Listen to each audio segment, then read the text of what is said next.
Welcome to path of evolution. આજે આપણે આપણું જે માઇન્ડ છે એટલે કહેતા અંતઃકરણ, મન, બુદ્ધિ, ચિત્ત અને અહંકાર, બીજા શબ્દમાં કહીએ તો સૂક્ષ્મ શરીર, જે આપણને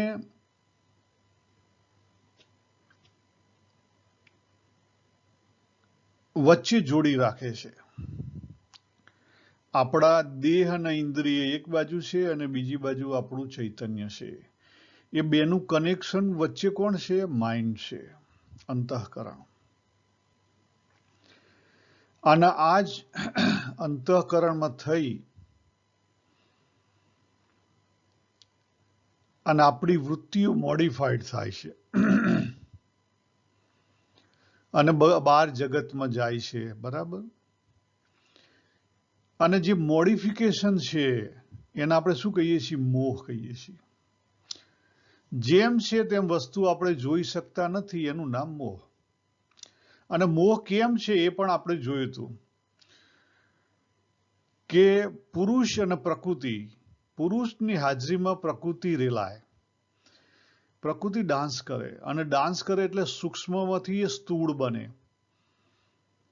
એટલે પહેલી જીવ લેવલે આવી ત્યારે સૂક્ષ્મ હતી, પછી અંતઃકરણ લેવલે આવવા, માઇન્ડ લેવલે, ત્યારે થોડીક સ્થૂળ બને, એથી બોડી લેવલે આવે થોડી વધારે સ્થૂળ બને, અને એથી ઓબ્જેક્ટ લેવલે આવે એટલે વેરાઈ જાય.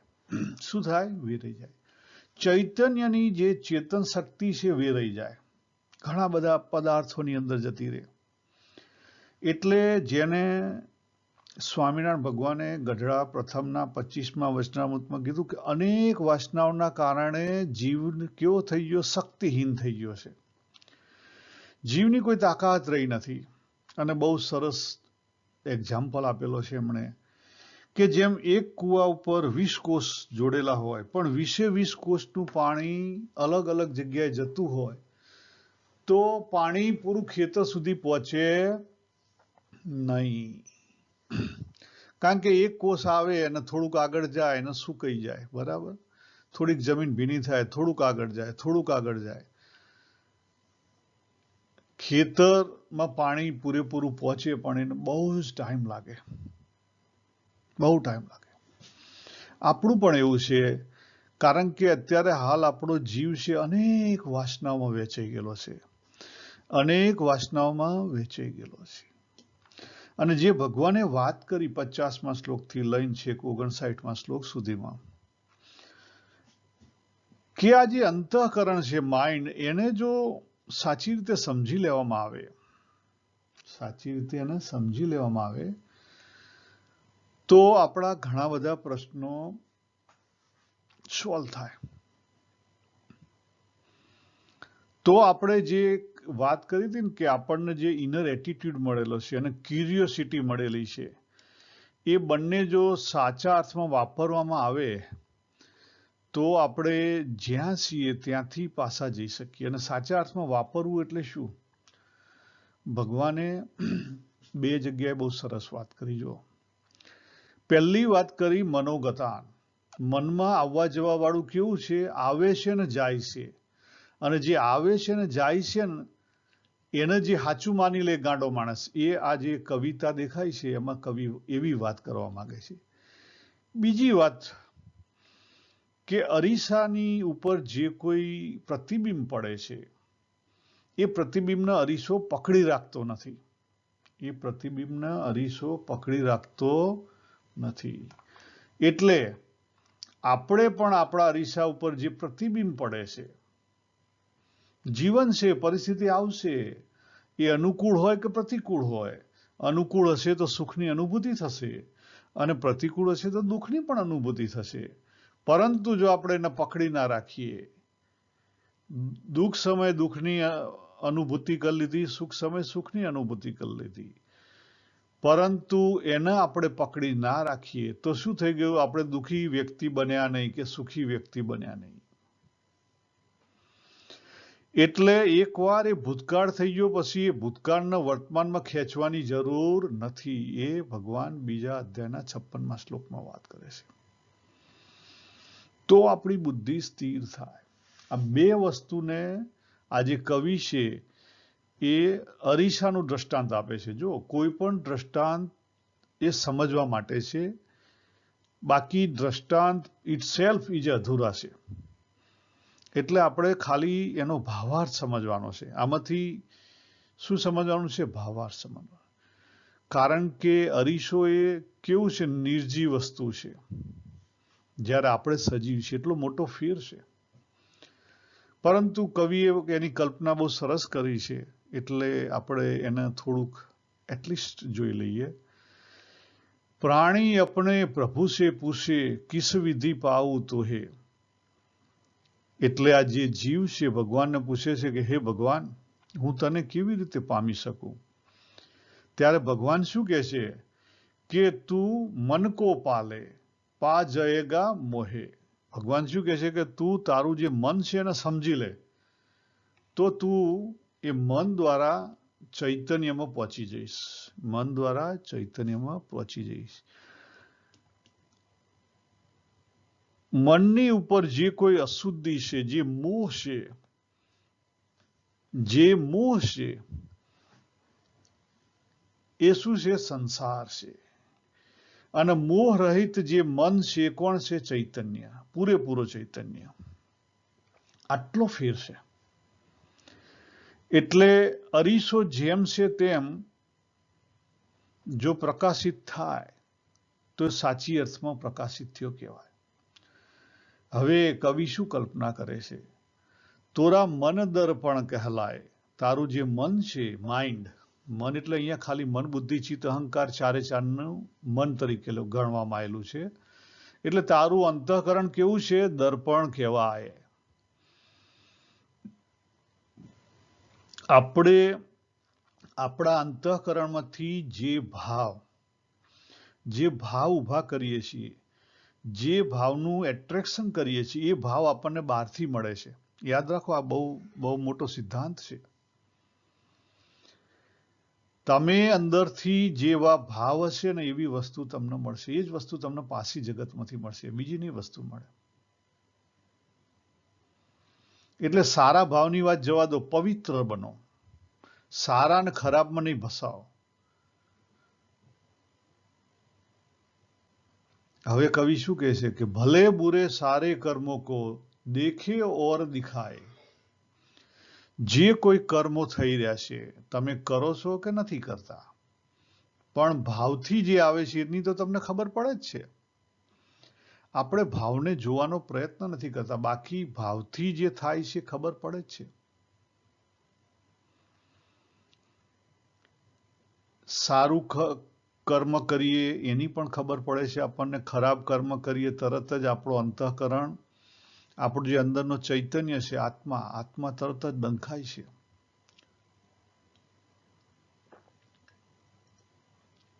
અને આત્મા ડંખાય છે એટલે તો આપણને ખોટું કર્યાની ગ્લાનિ ઊભી થાય છે. જો એમની ગ્લાનિ ઊભી નથી થતી, એની આપણને ખબર પડે છે, પણ આપણે એના વેલ્યુ આપતા નથી, એના આપણે લક્ષ નથી આપતા, એનો મહિમા નથી આપણે. એટલે પછી અનેક વાર ખોટું કર્યા કરીએ છીએ. તોરા મન દર્પણ કહેલાય. મન હી દેવતા મન હી ઈશ્વર, મન સે બડા ન કોઈ. મન ઉજિયારા જબ જબ ફેલે, જગ ઉજિયારા હોય. જો ભાવની વાત આવી ને, જ્યારે માઇન્ડની અંદર પવિત્ર ભાવ હશે તો જગત આખું પવિત્ર છે. યાદ રાખો. અને જ્યારે પવિત્ર ભાવ છે ત્યારે જ મનની અંદર દેવતા રહેલા છે, મનની અંદર ઈશ્વર રહેલા છે, અને ત્યારે જ મન એ ચૈતન્ય છે, પરમાત્મા છે. એટલે એનાથી કોઈ બીજું કોઈ મોટું છે નહીં. ઈસ ઉજલે દર્પણ સે પ્રાણી, ધૂલ ન જમને પાય. તોરા મન દર્પણ કહેલાય. આ જે પવિત્ર મન છે એની ઉપર જે ધૂળ છે, અજ્ઞાન રૂપી ધૂળ છે, એ જમા થવા દેતો નહીં.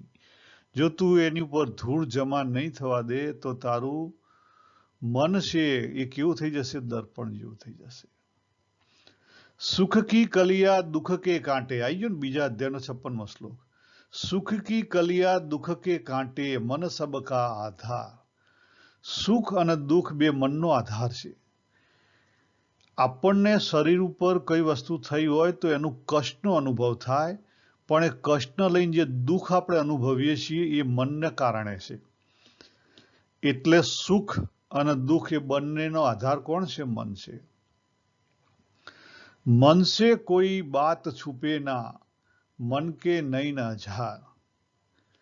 અંતઃકરણથી કોઈ વાત છુપાયેલી નથી, કારણ કે અંતઃકરણની અંદર બધું રહેલું છે. મનની અંદર આપણી ફિલિંગો રહેલી છે, બુદ્ધિની અંદર આપણી બિલીફો, કોન્સેપ્ટ રહેલા છે, ચિત્તની અંદર આપણા અનેક જન્મોના બધા અનુભવો રહેલા છે. એટલે તમે જો કદાચ તમે જાગ્રત ના હો તો પણ ઇમરજન્સી હોય ને તો તરત જ તમારું જે અંતઃકરણ છે એ ઓવરટેક કરી લે તમને. તરત જ તમને ઓવરટેક કરી લે કે બાબુરામ તમે એક બાજુ થઈ જાઓ, હવે અમે સંભાળી લઈએ. તરત જ ઓવરટેક કરી લે. આપણી પાસે 90% આપણે સબકોન્શિયસ માઇન્ડ કંટ્રોલ કરે છે આપણી લાઈફ. વિચાર કરો.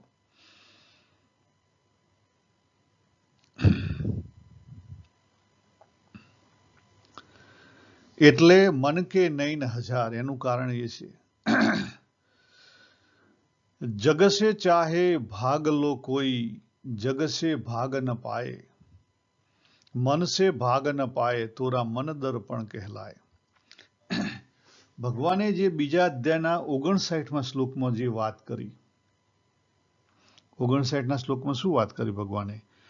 વિષયા વિનિવર્તન્તે નિરાહારસ્ય દેહિન, રસવર્જ્યમ રસોપસ્ય પરમ દ્રષ્ટા નિર્વર્તે. ભગવાન શું કહે છે કે જ્યાં સુધી તમારી રસબુદ્ધિ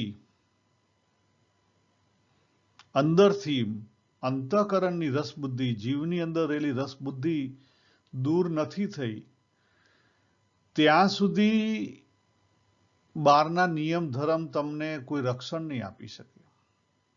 બહારના નિયમ ધર્મ એ જરૂરી છે એક હદ સુધી. જેમ આપણે ભગવાનના મંદિરમાં જઈએ અને 10 પગથિયા હોય મંદિરના, પછી આપણે એમ કહીએ કે હું તો પહેલા પગથિયાના પહેલા નિયમો, બીજા પગથિયાના બીજા નિયમો, હવે બીજા નિયમો મને બહુ ગમી ગયા, અહીંથી હું આગળ વધવા માંગતો નથી, તો પછી ભગવાન જોડે પહોંચી ના શકાય. યાદ રાખો, આ કેવું છે? યુનિવર્સિટીના શિક્ષણ જેવું છે. ભગવાન જોડે જવું છે તો યર 1 2 3 4 5 બધું જ આગળ ચાલવું પડે, પકડીને બેસી ના રહેવાય. આપણે ત્યાં ઘણીવાર આપણાથી બહુ મોટી ભૂલ થતી હોય છે. આપણે જે દેહ અને ઇન્દ્રિયના જે નિયમ ધર્મ હોય છે, અને નિયમ ધર્મ સારી બાબત છે, પહેલા સ્ટેપની સાધના માટે જરૂરી છે. જ્યારે આપણે નેગેટિવમાં હોઈએ તો નેગેટિવમાંથી પોઝિટિવમાં જવા માટે નિયમ ધર્મ જરૂરી છે. પણ એને જ પકડીને જો તમે બેસી જાઓ તો પછી તમે આગળ વધી શકો નહીં. તમે પતી ગયું, ત્યાં કુંડાળામાં જતા રહ્યા.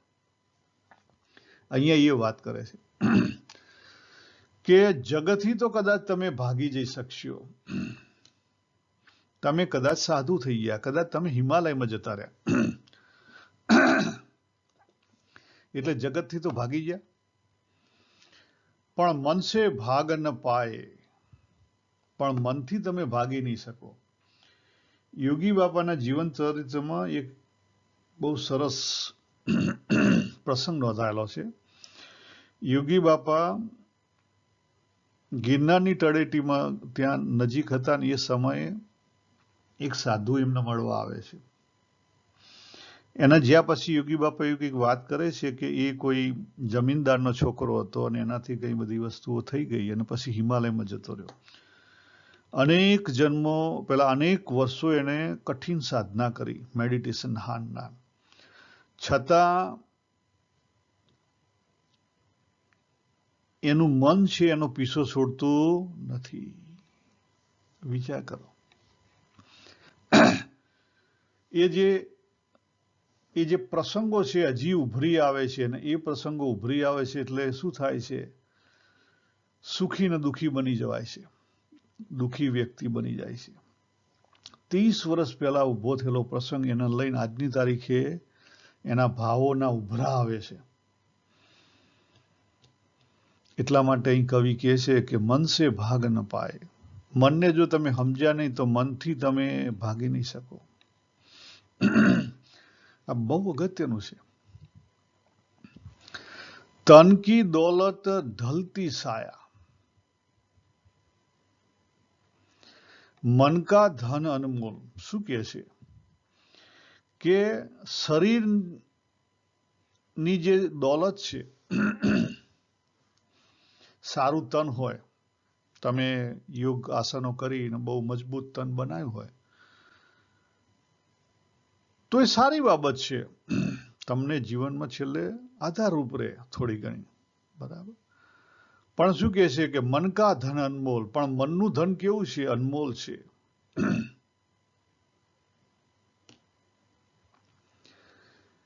મનનું ધન કેવું છે? અનમોલ છે. એની કોઈ કિંમત થાય એવી નથી. ભગવાને 6ઠ્ઠા અધ્યાયમાં અર્જુનજીને પ્રશ્ન થયો કે ભગવાન, કોઈ સાધના કરતા કરતા ધામમાં જતો રહ્યો કોઈ યોગી, તો એની પછી એને ભગવાન મદદ કરે કે ના કરે? અને એનો સારનો સાર એવો છે કે આપણે આપણા પાથ ઓફ ઇવોલ્યુશન, આપણો જે પાથ ઓફ ઇવોલ્યુશન ઉપર આપણે ચાલ્યા છીએ અને એ રસ્તા ઉપર આપણે જેટલું ચાલીશું, દાખલા તરીકે આપણો રસ્તો છે કે અહીંથી તુવંબા જવાનું, તુવંબાથી વચલા રસ્તે થઈ અને સિડની જવાનો, આપણો રસ્તો એ છે. હવે જે વ્યક્તિ એનો રસ્તો જે છે રસ્તા ઉપર આગળ ચાલ્યો છે, સપોઝ તુવંબા સુધી ચાલ્યો, તો પછી એને ફરી બ્રિસ્બેનથી તુવંબા ચાલવું પડશે નહીં. એને ત્યાંથી પછી આગળ ફ્લાઇટ મળી જશે.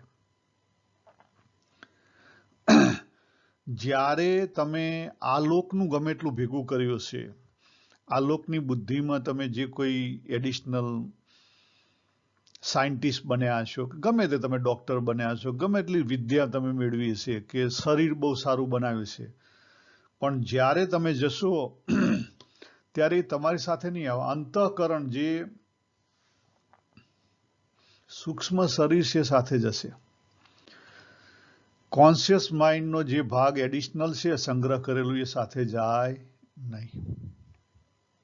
એ કામ નહીં આવે. એ કામ નહીં આવે. ઘણા બધા તમે જો બાળકો જન્મેલા છે અને એ લોકો કોઈ 2-4 લેંગ્વેજો બોલે છે, કોઈ ઇંગ્લિશ બોલતું હોય, ગુજરાતી ફેમિલીમાં જન્મેલું હોય, આવું બધું શક્ય છે.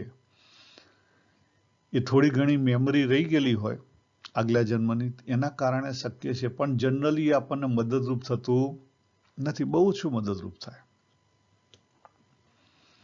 એટલે કોન્શિયસ માઇન્ડથી જે સંગ્રહ કરેલો છે, સ્થૂળ બુદ્ધિનો સંગ્રહ છે, એ જનરલી કામ આવતો નથી.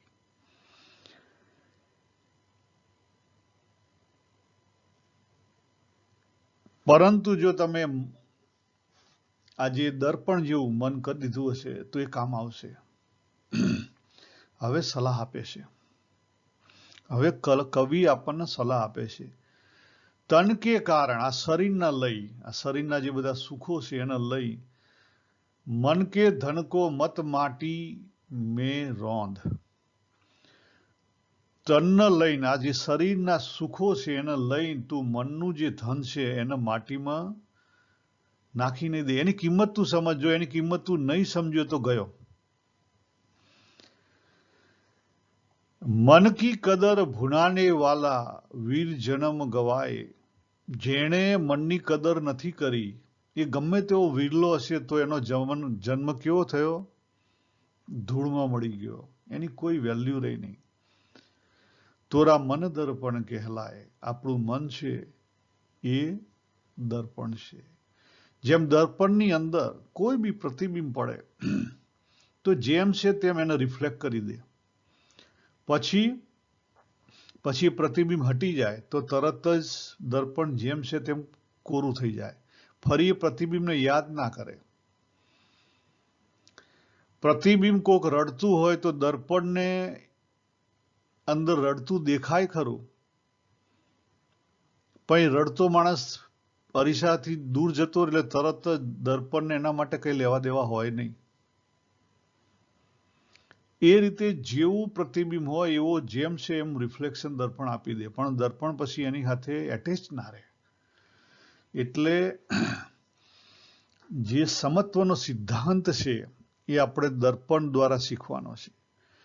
જેટલું અંતઃકરણ ચોખ્ખું, પવિત્ર, દિવ્ય, સારું નહીં કહેતો, જો સારામાં જશો તો ખરાબ રહેશે, પવિત્ર, દિવ્ય,